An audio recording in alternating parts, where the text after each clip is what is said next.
こんにちは。やっと朝晩は、秋らしくなってきましたね。それでも日中は蒸し暑いので、晩夏って感じで、それはそれで季節感はあるのかなって思います。今日はタイトルにある通り、間抜けな軽い物損事故をやっちまいました。スーパー銭湯で2時間お風呂に浸かった後、スーパーに行ったんだけど、頭がのぼせていてバックで駐車するときにコンクリの柱に軽くぶつけてしまいました。バックセンサーがピーピー音してて気をつけてたんだけど、一瞬音が止まったんで気が緩んじゃいました。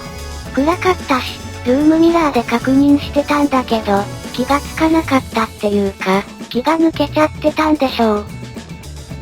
安く済ませようとカーコンビニとかネットで近所を調べて、立川にある山広、キーパー砂川店ってところへ持ち込みました。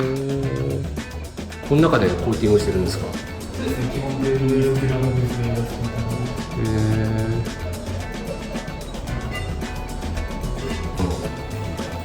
抜けてるんですか？もともと、なんていうんですかね、もともとその、板金をやってて、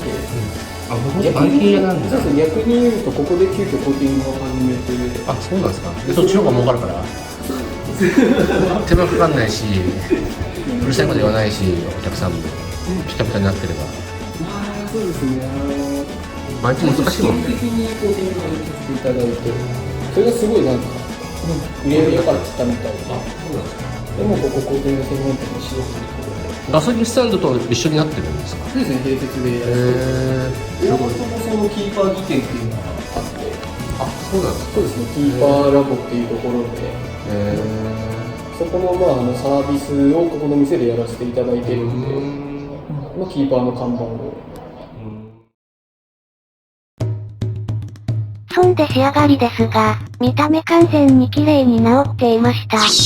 だ、樹脂製のバンパーの割れの修理は技術力が必要とのことで、修理が雑だと、経年劣化でまた割れたり、修理の跡が出てきてしまうかもしれないようです。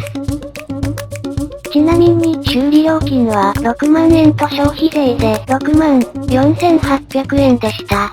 中古部品も探してもらったんだけど、なかなか状態の良いものがなかったようです。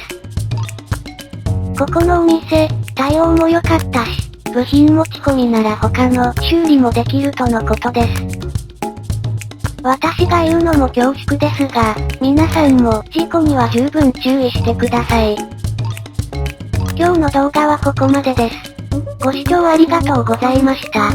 よろしければチャンネル登録をお願いします。